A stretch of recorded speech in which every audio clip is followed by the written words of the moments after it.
இதுல முக்கியமா நம்ம ஒரு விஷயத்த பேசணும். அது என்ன அப்படின்னா, கிங்காங் இன்னைக்கு ஒரு எல்லாருக்கும் தெரிஞ்ச ஒரு நடிகரா இருக்காரு. ஆனா பெரிய வசதியான நடிகரானா நிச்சயமா பெரிய வசதியான நடிகர் கிடையாது.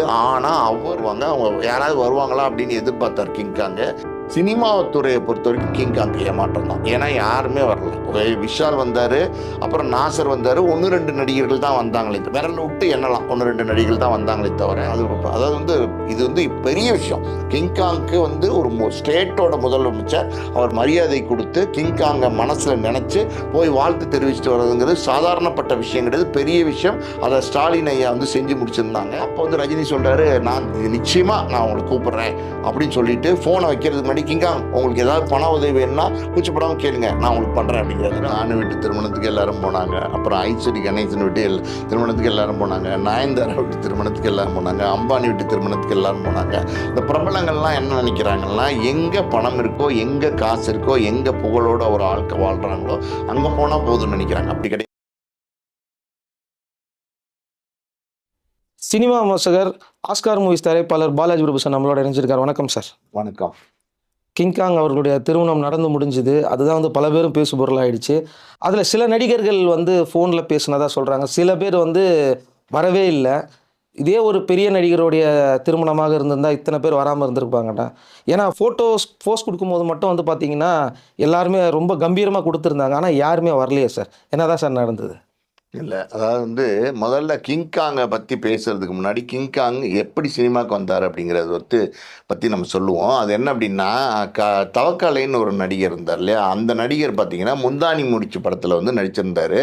பாக்யராஜ் தான் தவக்கலையை அறிமுகப்படுத்துகிறாரு. முந்தானி முடிச்சு படத்தில் ஒரு காட்சி, அது என்ன அப்படின்னா, ஒரு எலிமெண்ட்ரி ஸ்கூலு, ஒரு கவர்மெண்ட் பள்ளிக்கூடம். அந்த பள்ளிக்கூடத்தில் வாத்தியாராக இருக்கார் பாக்யராஜ்.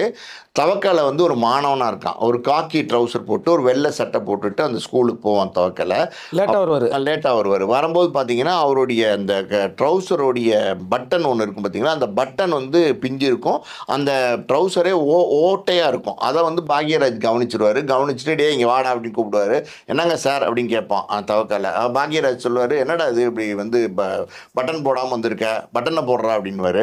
இல்லை சார் பட்டன் இல்லைங்க சார் அப்படின்னு சொல்லுவான் தவக்காலை. அப்போ பாக்யராஜ் என்ன சொல்ற, என்னடா இது பட்டன் போடாமல் ஸ்கூலுக்கு இருடா, உங்களை பிள்ளைங்கள்லாம் படிக்கிற ஸ்கூலில் அப்படின்னு சொல்லிட்டு வேற ஒரு பையனுடைய சட்டையில் ஒரு பின் இருக்கும், பின்னூசி இருக்கு இல்லையா, அந்த பின்னூசி எடுத்து பாக்யராஜ் தவக்கலை போட்டு விடுவார். அந்த இடத்துல பின்னூசி குத்தி விடுவார். குத்தி முடிக்கும் போது பார்த்தீங்கன்னா தவக்கலை ஒரு சவுண்டு கொடுப்பாரு.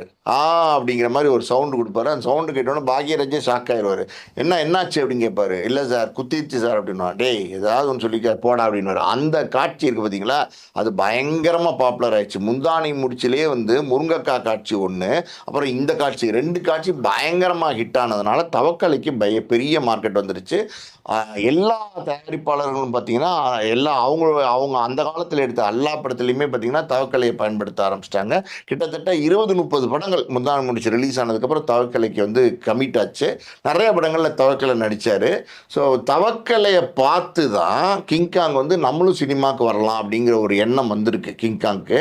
கிங்காங் சினிமா வாய்ப்பு தேடி சென்னைக்கு வராரு. சென்னைக்கு பல இடங்களில் போய் சினிமா வாய்ப்பு தேடுறாரு. அவருக்கு எங்கேயுமே கிடைக்கல.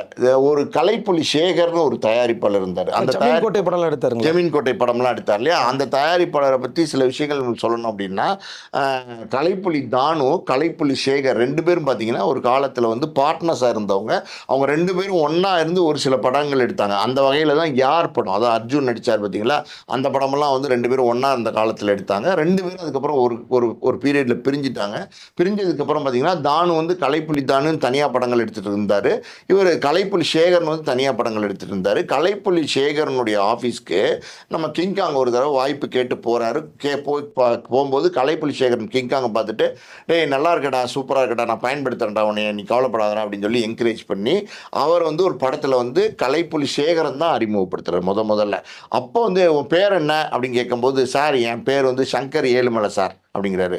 அப்படியா, இவ்வளோ பெரிய பேர், இந்த பேர்லாம் வச்சேன்னா எடுபடாது, நான் ஒரு பேர் வைக்கிறேன், அந்த பையன் பேர் தவக்கலை, உன் பேர் நீ கிங்காங் வைக்கலாம்டா அப்படின்னு சொல்லிட்டு அந்த பேரே பார்த்தீங்கன்னா கலைப்புலி சேகரன் தான் வச்சுருக்காரு.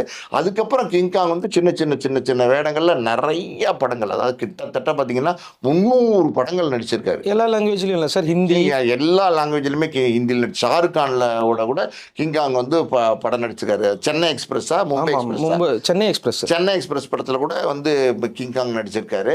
அதுக்கப்புறம் பார்த்தீங்கன்னா ரஜினியோட அதிசய பிரிவு படம் இருக்குல்ல, அந்த படத்தில் பார்த்தீங்கன்னா ரஜினிக்கு முன்னாடியே இப்போ கிங்காங் வந்து டான்ஸ் எல்லாம் ஆடுவார். கிங்காங் வந்து ரொம்ப டான்ஸ் பிரமாதம் ஆடுவார், நல்லா நடிப்பார். அதே மாதிரி பார்த்தீங்கன்னா கிங்காங் வந்து அந்த ஸ்டைல் ஒன்று இருக்கும்ல, அவருடைய ஸ்டைல் ஒன்று இருக்குது. அதே மாதிரி பேச்சு ஸ்டைல் எல்லாம் பார்த்தீங்கன்னா ஆடியன்ஸ்க்கு வந்து ரொம்ப பிடிச்சி, ஃபைட்லாம் கூட பண்ணியிருப்பாரு, ஃபைட்டெல்லாம் கூட பண்ணுவார் நிறைய. அதான் சொல்கிறேன்ல, கிங்காங் வந்து நல்ல ஒரு ஆடியன்ஸுக்கு பிடிக்கிற அளவுக்கு காமெடியாக நடிப்பார். நிறைய படங்கள் வந்து கிங்காங் நடித்தார்.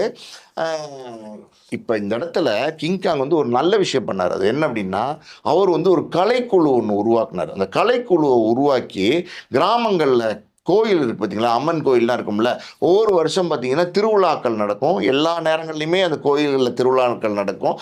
அந்த திருவிழாக்களெல்லாம் இந்த கலைக்குழுவோடு போய் இவரே ஆடி பாடி எல்லாம் கச்சேரியெல்லாம் பண்ணி ஷோலாம், அதாவது கூத்து, இந்த மாதிரியான நாடகங்கள்லாம் நடத்தி பெரிய லெவலில் வந்து பாப்புலர் ஆனார். இன்னைக்கு ஒரு கிராமத்தில் கோயிலில் அம்மன் கோயில் திருவிழா அப்படின்னாலே கிங்காங்கை கூப்பிடலாம், கிங்காங்கோடைய கலை நிகழ்ச்சியை நடத்தலாம், அப்படி அளவுக்கு வந்து அவர் பாப்புலர் ஆகிட்டார். இந்த கலை நிகழ்ச்சி நடத்துகிறவங்க இருக்காங்க பார்த்தீங்களா, நிறைய பேரோட கான்டாக்ட் வந்துருச்சு. இந்த கலை நிகழ்ச்சிக்கு வந்து எப்படி சொல்லுது, ராவும் பகலும் வந்து பார்க்காம சாப்பிடாம தூங்காமல் கஷ்டப்பட்டு உழைச்சி சம்பாரிச்சார். சினிமாவை விட கலை நிகழ்ச்சியில் வந்து கிங்காங் வந்து ஒரு பெரிய வருமானம். வெளிநாடுக்கு போனார். வெளிநாடுக்கு வந்து நம்ம கலை நிகழ்ச்சிக்கு போய் இன்னைக்கு உலக நாடுகளுக்கு வந்து கிங்காங் போயிருக்காரு. இதெல்லாம் நிறைய பேருக்கு கிங்காங்கை பற்றி தெரியாது. கஷ்டப்பட்டு பார்த்தீங்கன்னா பல வருடங்கள் உழைச்சி சம்பாத்தியத்தில் ஒரு வீடு வாங்குறாரு எம்ஜிஆர் நகரில். அதுக்கப்புறம் அவர் குடும்பம், அதாவது வந்து அவருடைய மனைவி திருமணம் செய்கிறாரு. குழந்தைங்க வந்து இப்போ 3 குழந்தைங்க, 2 பெண் குழந்தைங்க, ஒரு ஆண் குழந்தை. கீர்த்தனாங்கிற பெண், அவர் மூத்த மகளுக்கு தான் நேத்திக்கு வந்து திருமணம் நடந்திருக்கு. காலையில் பார்த்தீங்கன்னா நம்ம பெசன்ட் நகரில் முருகன் கோயிலில் வந்து திருமணம் நடந்திருக்கு. மாலையில் வந்து அசோக் நகரில் ஒரு திருமண மண்டபத்தில் வரவேற்பு நிகழ்ச்சி நடந்திருக்கு. ஸோ இந்த இடத்துல முக்கியமாக நம்ம ஒரு விஷயத்தை பேசணும். அது என்ன அப்படின்னா, கிங்காங் இன்னைக்கு ஒரு எல்லாருக்கும் தெரிஞ்ச ஒரு நடிகராக இருக்கார். ஆனால் பெரிய வசதியான நடிகரானா நிச்சயமாக பெரிய வசதியான நடிகர் கிடையாது. ஆனால் அவருக்கு அவருடைய மகளுடைய திருமணத்தை பெரிய லெவலில் விமர்சனையாக பண்ணணும்னு ஒரு ஆசை. கையில் பணம் இருக்கா அப்படின்னா கையில் பணம் இல்லை. இந்த நேரத்தில் வந்து என்ன நினைக்கிறாருன்னா, அதாவது வந்து கிட்டத்தட்ட 3000-4000 பேருக்கு இன்விடேஷன் அடித்து சினிமா பிரபலங்கள் எல்லாருக்குமே கொடுக்குறாரு. ரஜினிகாந்தை பார்த்து கொடுக்குறாரு, பிரேமலதா விஜயகாந்தை பார்த்து கொடுக்குறாரு, ஸ்டாலின் ஐயா முதல்வரை பார்த்து கொடுக்குறாரு, சிவராஜ்குமார் அங்கே கர்நாடகாவில் அவரை பார்த்து கொடுக்குறாரு, சிவகார்த்திகேயன் கொடுக்குறாரு, விஜய் சேதுபதி கொடுக்குறாரு, சார்லி கொடுக்குறாரு. யாரையுமே விட்டு வைக்கலங்க. சினிமா மொத்தம் இருக்கிற அத்தனை பிரபலங்களையும் கிங்காங் தேடி போய் வந்து இன்விடேஷன் கொடுக்குறாரு. இந்த இடத்துல கூட ஒரு ஒரு அந்த அந்த புகைப்படங்கள் இருக்குது பார்த்தீங்களா, அதெல்லாம் அவரோட ஃபேஸ்புக்கில் போடுறாரு. அதில் பார்த்தீங்கன்னா விஜய் சேதுபதி வந்து மண்டி போட்டு கிங்காங் உயரத்துக்கே இருந்து அந்த பத்திரிகையை வாங்குவார். இதெல்லாம் வந்து பெரிய லெவலில் வந்து பேசப்பட்டது. சிவகார்த்திகேயன் கூட அதே மாதிரி ஒரு போஸ்ட் கொடுத்தாங்க. சிவகார்த்திகேயனும் போஸ்ட் கொடுத்துருப்பாரு. கிங்காங் வந்து இந்த பத்திரிக்கை வச்சுட்டு இருக்கதே பார்த்தீங்கன்னா பெரிய லெவலில் பேசினாங்க. என்னடா அது சினிமா இண்டஸ்ட்ரி ஃபுல்லாக கொடுக்குறாரு, 4000 பத்திரிக்கை தான் கொடுக்குறாரா இல்லை 40,000 பேருக்கு பத்திரிக்கை வைக்கிறான்னு தெரியலையடா. டெய்லி பார்த்தீங்கன்னா அதாவது சினிமா அரசியல் எல்லாம் வளைச்சி போட்டு பத்திரிக்கை வச்சுட்டு இருக்காரடா. அப்போ எல்லாரும் வந்து சினிமா துறையில் உள்ளவங்க, அரசியல் துறையில் உள்ளவங்கலாம் கிங்காங்கு மகளோட கல்யாணத்துக்கு வந்துடுவாங்களா அப்படிங்கிற ஒரு பேச்செல்லாம் இருந்துச்சு, ஒரு எதிர்பார்ப்பு இருந்துச்சு. அதாவது வந்து திருமணத்துக்கு பெருசாக யாருமே வரல. அவர் கலை நிகழ்ச்சி நடத்தினார்ல, அது சார்ந்த சில பேர் வந்தாங்க. 1-2 நடிகர்கள், சின்ன சின்ன நடிகர்கள் வந்தாங்களே தவிர பெருசாக யாருமே வரல. திருமண வரவேற்பு நிகழ்ச்சிக்கு தான் பொதுவாக இந்த மாதிரி பிரபலங்கள்லாம் வருவாங்க. அவங்க யாராவது வருவாங்களா அப்படின்னு எதிர்பார்த்தார் கிங்காங்கு. சினிமா துறையை பொறுத்த வரைக்கும் கிங்காங்கு ஏமாற்றம் தான். ஏன்னா யாருமே வரல. விஷால் வந்தார், அப்புறம் நாசர் வந்தார், 1-2 நடிகர்கள் தான் வந்தாங்களே, விரல் விட்டு எண்ணலாம், 1-2 நடிகர்கள் தான் வந்தாங்களே தவிர பெருசாக வந்து யாருமே வந்து சினிமா துறையிலேருந்து வரல. அது இன்னொரு விஷயம் இந்த இடத்துல என்னென்னா, சிவகார்த்திகேயன் இருக்கார்ல, அவரோட தீவிர ரசிகை கிங்காங்கோடைய மகள் கிங்காங்கோட மகளுக்கு ஒரு ஆசை என்ன அப்படின்னா, சிவகார்த்திகேயன் அவங்களுடைய திருமணத்துக்கு வரணும் அப்படின்னு ஆசைப்பட்டாங்க. இதை சொல்லி தான் வந்து சிவகார்த்திகேயனுக்கு பத்திரிகை கொடுத்தார் கிங்காங். என்னோட மகள் வந்து உங்கள் தீவிர ரசிகை, நீங்கள் எப்படியாவது வரணும்னு. அப்படி கூட சிவகார்த்திகேயன் வரல. புரியுதா உங்களுக்கு? அப்புறம் விஜய் சேதுபதி மண்டி போட்டு வந்து பத்திரிக்கை வாங்கினாரு. புகைப்படம்லாம் எடுத்தாங்க. ஆனால் அவரும் வந்து வரல. பிரபல நடிகர்கள் யாராவது வந்தாங்களா அப்படின்னா யாருமே வரல. ஆனால் கிங்காங் வந்து யாருமே வராமல் விட்டாங்களே அப்படின்னு மனம் சோர்ந்து இருக்கும்போது பார்த்தீங்கன்னா, நம்ம முதலமைச்சர் ஸ்டாலின் ஐயா அவர்கள் வந்து எட்ரா வண்டி அப்படின்னு சொல்லி நேராக வந்து கிங்காங்கோட மண்டபத்தில் போய் வண்டி நிற்கிது. அங்கே இறங்குறாரு. பார்த்தீங்கன்னா ஒரு சீஃப் மினிஸ்டர், ஸ்டேட்டோட சீஃப் மினிஸ்டர், பயங்கர பிரபலம். அதாவது போலீஸ் கீலீஸ் எல்லாம் பார்த்தீங்கன்னா பரபரப்பாகி போச்சு மண்டபமே. உள்ளே போகிறாரு, மணமக்களை வாழ்த்துறாரு. அதாவது வந்து இது வந்து பெரிய விஷயம்.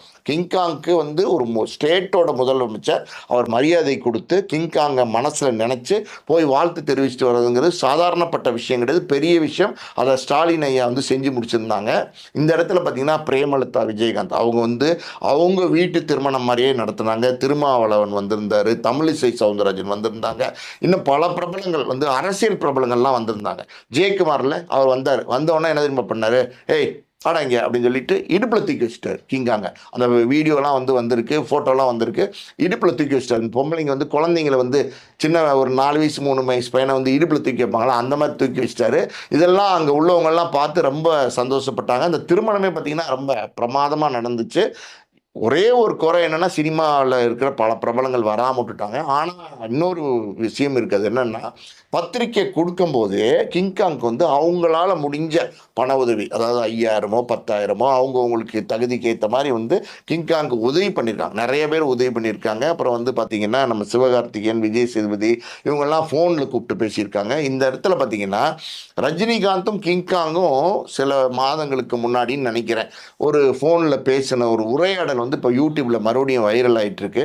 அந்த யூடியூப்பில் என்ன பேசியிருக்காங்க அப்படின்னா, ரஜினி வந்து ஃபோன் எடுக்கிறார். கிங்காங் நான் ரஜினி பேசுகிறேன் அப்படிங்கிறாரு. சார் சார் சார் சொல்லுங்கள் சார் அப்படின்னு வந்து கிங்காங் சொல்கிறாரு. அது மாதிரி நீங்கள் வந்து என்னை சந்திக்கணும் அப்படின்னு ஒரு வீடியோ போட்டிருந்தீங்க, அதை நான் வந்து இப்போ தான் பார்த்தேன். இவ்வளோ நாள் எனக்கு பார்க்கல, நான் தெரியல எனக்கு. கண்டிப்பாக வந்து நான் வெளியூரில் இருக்கேன், நான் அடுத்த மாதம் வர்றேன், உங்களை சந்திக்கிறேன். நிச்சயமாக உங்களுக்கு வந்து நீங்கள் ஃபேமிலியோடு வரணும் சார். என் ஒய்ஃபு குழந்தைங்க எல்லாருமே உங்களோட ஒரு ஃபோட்டோ எடுத்துக்கணும்னு ஆசைப்பட்றாங்க சார் அப்படின்னு சொல்கிறாரு அந்த காணொலியில், அந்த ஆடியோவில். அப்போ வந்து ரஜினி சொல்கிறாரு, நான் நிச்சயமாக நான் உங்களை கூப்பிட்றேன் அப்படின்னு சொல்லிட்டு ஃபோனை வைக்கிறதுக்கு முன்னாடி, கிங்காங் உங்களுக்கு ஏதாவது பண உதவி வேணும்னா கூச்சப்படாமல் கேளுங்க, நான் உங்களுக்கு பண்ணுறேன் அப்படிங்கிறாரு. அப்படிப்பட்ட ரஜினி நிச்சயமாக இந்த கிங்காங்கோடைய மகள் திருமணத்துக்கு இந்த தம்பதி 2 பேரையும் அழைச்சி, கிங்காங் குடும்பத்தோடு அழைச்சி நிச்சயமாக ஏதாவது பண உதவி செய்வார், வாழ்த்து தெரிவிப்பார், ஏன் ஒரு விருந்து கூட கொடுப்பார். ஏன்னா ரஜினி வந்து எப்போவுமே நம்ம முன்னாடியே பேசியிருக்கோம், ரொம்ப எளிய மனிதராக எல்லாருக்கிட்டையும் இருப்பார், எல்லாத்துலேயும் ரொம்ப பிரியமாகவும் பாசமாகவும் அன்பாக இருப்பார். ஸ்டேட்டஸ் எல்லாம் ரஜினி பார்க்க மாட்டார். அவருக்கு மனசுக்கு பிடிச்சிச்சுன்னா அவர் வந்து வெளிப்படையாக பல விஷயங்களை பகிர்ந்துக்குவார். அப்படிப்பட்ட ஒரு சூழ்நிலை கூடி சீக்கிரம் ரஜினி வந்து கிங்காங்கை வீட்டுக்கு கூப்பிட்டு விருந்து கொடுக்க போகிறாரு, கொடுப்பார். அதுதான் சூப்பர் ஸ்டாரனுடைய அடையாளம். இப்போ இந்த ஆடியோ வந்ததுக்கும் வந்து பார்த்திங்கன்னா எனக்கு என்ன தோணுதுன்னா, அந்த இன்டர்வியூ வைக்கும் போதே கேட்டிருந்தாங்கல்ல, சார் நீங்கள் பல பேருக்கு வச்சிங்க ஆனால் வரவே இல்லை அப்படின்னு சொன்னதுக்கும், இப்போ வந்து பார்த்தீங்கன்னா நீங்கள் பல பேர் வரலனாலும் பரவாயில்லன்னு சொல்லிட்டு இந்த ரஜினியோடைய ஆடியோ வைரல் ஆயிடுச்சுல்ல. இப்போ இவ்வளோ நடிகர்களுக்கு முன்னாடி ரஜினி சார் வந்து கூப்பிட்டு வாழ்த்திருக்காரு அப்படின்னா அது ஒரு பெரிய விஷயம் தானே. அது அந்த கரெக்டாக அந்த நேரத்தில் அந்த ஆடியோ வர்றதுக்கும் மற்ற நடிகர்களுக்கு ஏதோ பதிலடி கொடுத்த மாதிரி இருந்துச்சுல்ல. இல்லை நிச்சயமாக வந்து எப்போவுமே பாருங்களேன், ரஜினி சார் வந்து அவரை பார்க்கணுன்னு ஆசைப்பட்டால் யாரை வேணாலும் சந்திப்பார். சமீபத்தில் கூட பார்த்தீங்கன்னா சில மாதங்களுக்கு முன்னாடி விஜய் டிவி புகழ் அவரை பார்க்கணும் அப்படின்னு ஆசைப்பட்டு ஒரு காணொலி வெளியிட்டிருந்தார். அந்த காணொலியை பார்த்துட்டு ரஜினி வந்து விஜய் டிவி புகழை கூப்பிட்டு பொன்னாடையெல்லாம் போட்டு அவருக்கு மரியாதை இவர் பண்ணி அதெல்லாம் பண்ணிக்கூடிய ஒரு, அதாவது டீ காஃபிலாம் கொடுத்து அன்பாக பேசுவார். அதாவது வந்து கேட்டகரி, அதாவது வந்து தகுதி, நம்ம வந்து ஒரு சூப்பர் ஸ்டார், கீழே இருக்கிறவங்க இவங்களாம் சின்ன நடிகர்கள், இவங்ககிட்டலாம் நம்ம என்ன பேசணும் அப்படிலாம் நினைக்க மாட்டார். ரஜினிக்கு பிடிச்சிருந்துச்சுன்னா யாராக இருந்தாலும் கூப்பிட்டு பழகுவார், யாராக இருந்தாலும் கூப்பிட்டு பேசுவார். எந்த காலத்துலையுமே நம்ம பல நேரங்களில் பல காணொலிகளில் ஒரு விஷயத்தை பகிர்ந்துட்டு வரோம். என்ன அப்படின்னா, ரஜினி வந்து ஒரு எளிய மனிதராக தான் இன்னைக்கு வரைக்கும் இருந்துட்டு இருக்காரு. இந்த சூப்பர் ஸ்டார் பட்டம் இருக்குது பார்த்தீங்களா, அதை வந்து என்றைக்குமே தலைக்கு ஏற்றுக்கல.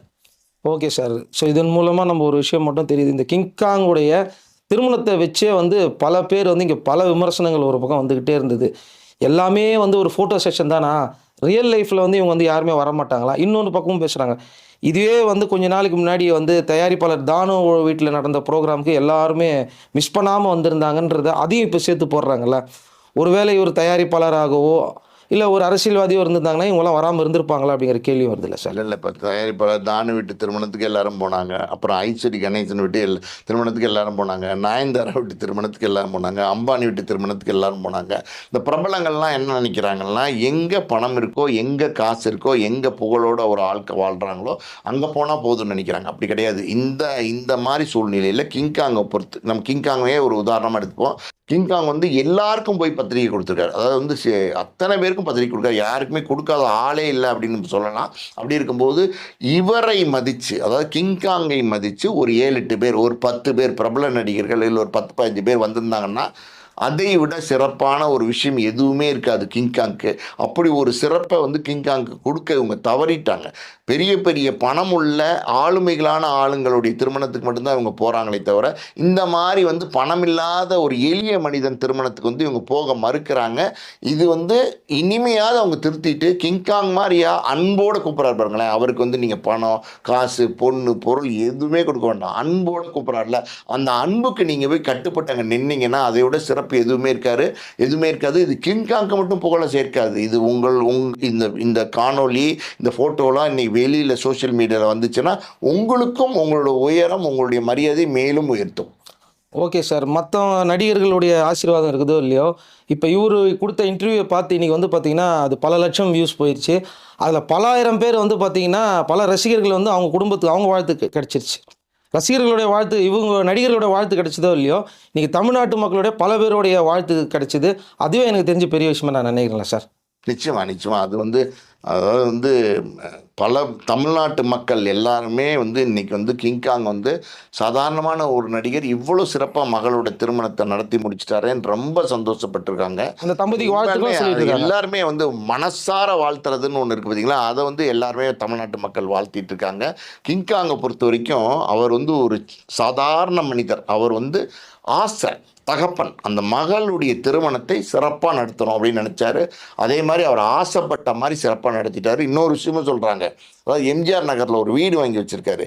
அந்த வீடு மட்டும்தான் அவரோட சொத்தாக இருக்குது. இது வரைக்கும் சம்பாதிச்ச எல்லா பணத்தையுமே இந்த திருமணத்தில் போட்டு இந்த திருமணத்தை சிறப்பாக நடத்திருக்காருங்கிறாங்க.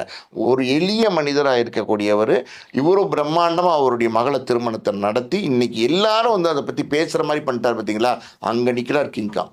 கண்டிப்பாக சார். நம்மளுடைய வாழ்த்துக்களும் அந்த தம்பதிக்கு நம்ம தெரிவிச்சுப்போம். கிங்காங்கு இன்னும் நிறைய படங்கள் வந்து தொடர்ந்து கிடைக்கணும் அப்படிங்கிறத தெரிவிச்சுக்கலாம் சார். ஓகே, நன்றி சார். நன்றி.